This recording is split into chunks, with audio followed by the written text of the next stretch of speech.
Well, let's get into this now. The Democratic Alliance says recently appointed special envoy to the United States has been denied a visa. The party says Washington informed Pretoria back in May that it does not recognize Mcebisi Jonas. The Democratic Alliance International Relations spokesperson Emma Powell joining me now for more on the statement she issued earlier this afternoon. Emma, good evening to you. Thank you very much for your time. Let's understand the basis of your statement. You say that Mr. Jonas has been rejected by the Trump administration. Do you want to expand on that a little bit? Yes, well, yesterday I issued a national statement marking the 90-day deadline of Mcebisi Jonas's appointment as Cyril Ramaphosa and vis-a-vis South Africa's special envoy to the US, asking, where is Mcebisi Jonas? The president has not taken the nation into his confidence nor provided any responses or updates on the work of the special envoy and what is being done to resolve the deadlock on the looming 30% tariff, trade tariffs that are going to be imposed. We announced yesterday that the DA would be submitting a promotion of access for information request to the presidency, compelling the presidency to bring the nation into his confidence and provide details on all undertakings, engagements, meetings, and mandates that Mr. Jonas has. This morning, I was provided with information from senior U.S. administration officials in Washington, informing us that, in fact, not only had Washington communicated on a number of occasions to government officials and the presidency and ANC members that Mr. Jonas would not be accepted, but in fact, his application for a U.S. diplomatic visa had been denied in May of this year, and that request for official credentialing had also, in fact, been returned and rejected. If I were to ask you for proof in regard to the U.S. rejecting the credentials of Mr. Jonas and add to that the decline in issuing him a diplomatic visa, what proof would you have in regard to this? Because the presidency has just issued a statement, but we'll get into that in a moment.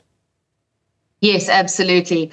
Well, the DA has spent a significant amount of time building strong and credible relationships in Washington, D.C., with the Trump administration, with advisors at the National Security Council, the State Department, and Congress. I believe that the onus is now on the presidency and potentially on DIRCO to refute our allegations and to provide proof of Mr. Jonas's credentialing and of his diplomatic visa. Now, I saw a statement from Crispin Perry on Twitter, on X, that's the foreign minister's spokesperson, saying that, well, a president's special envoy, one, doesn't require credentials as an ambassador would, and two, nor does that special envoy or the president have an obligation to update the nation. Now, let's look at it from the perspective of Washington, D.C. If a sitting head of state nominates an official rapporteur or envoy or diplomatic interlocutor to engage in critical negotiations with regards to resolving the current tariff and trade deadlock and some of the non-tariff barriers, for example, some of the sentiments around expropriation without compensation, BEE, some of the concerns that the Trump administration has raised, then that person would need to be officially credentialed by the South African state. Those credentials would need to be accepted by Washington, D.C. in order for the appropriate level dialogues to take place as formal negotiations. Now, my information is impeccable. It has been cross-referenced across two sources.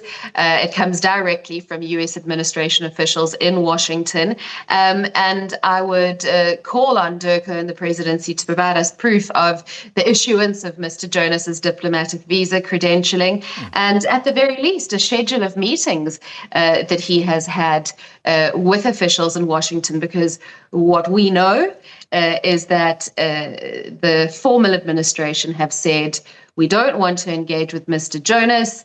They haven't provided us, of course, with the reasons for the refusal. I would imagine that they either have to do with previous historical sentiments that Mr. Jonas had uttered in regards to President Trump, or potentially there's a view that there's a conflict of interest in regards to Mcebisi Jonas serving as the independent non-executive chairperson of MT, and that's currently defending litigation in US courts. We don't know what the reason is. Yeah. And I would urge DIRCO and the presidency to refute our allegations with substantive proof and to provide details of the negotiations and the meetings. What we know is that the bottom line is they're not happening. Well, the presidency tonight is cautioning South Africans from taking anything that you say, not just you, but your party, and to treat it as, quote unquote, disinformation. That has serious credibility connotations on your work. How do you respond to that? And what will you do to back up your claims, therefore? Well, I think that it's the presidency that needs to account to the nation. Firstly, his ambassador that was originally appointed, Ibrahim Rasool, was unceremoniously demarched and expelled from the United States. The presidency has, of course, dragged its feet, as is common course with this current presidency, in appointing a replacement ambassador. We know that there has been no substantive movement in terms of entering into any formal state-to-state negotiations on resolving some of the tariff and non-tariff barriers. We know as an empirical fact that Mr. Jonas was not part of the White House delegation back in May this year. We also know that at the time, the presidency admitted that there had been, quote unquote, some visa issues. On the 10th of June, President Ramaphosa was filmed live on SABC stating that there had indeed been certain, what he described as visa issues, but that Mr. Jonas remained his special envoy. Now, if Mr. Jonas, he's got a wealth of experience behind him. He's a former finance minister. He's a chairperson of a large international telecoms company. I'm sure he's competent and qualified. But if he is indeed engaging, we've got 2 weeks to go until we are hit with 30% tariffs.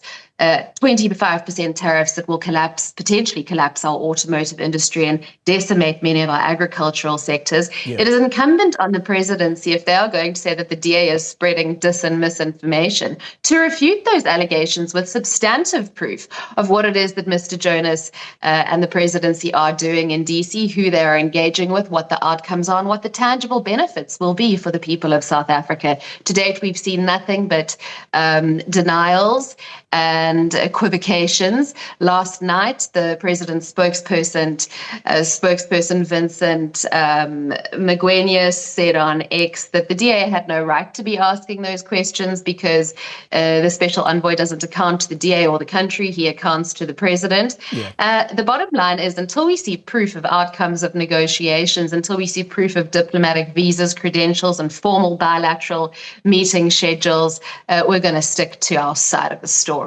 Quickly, and as we end the conversation, I want to quote directly from what the presidency is saying tonight in the statement that they have just issued. They say, and I quote, "While envoys are not required to account publicly for the work they undertake, the president's own accounts of his performance include elements facilitated by envoys." What do you make of that statement? We all want to see South Africa succeed, and we would very much like to see any appointed special envoy succeed. The question is, give us the proof.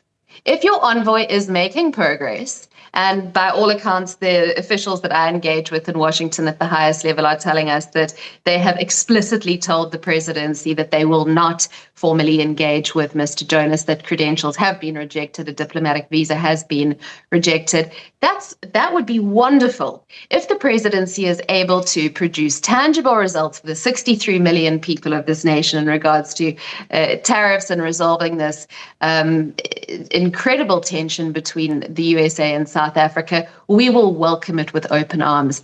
I await that information in substantive format from the presidency with just 2 weeks to go until the Liberation Day tariffs come into effect on the 1st of August. Emma Powell, thank you very much for your time. Democratic Alliance spokesperson on international relations matters.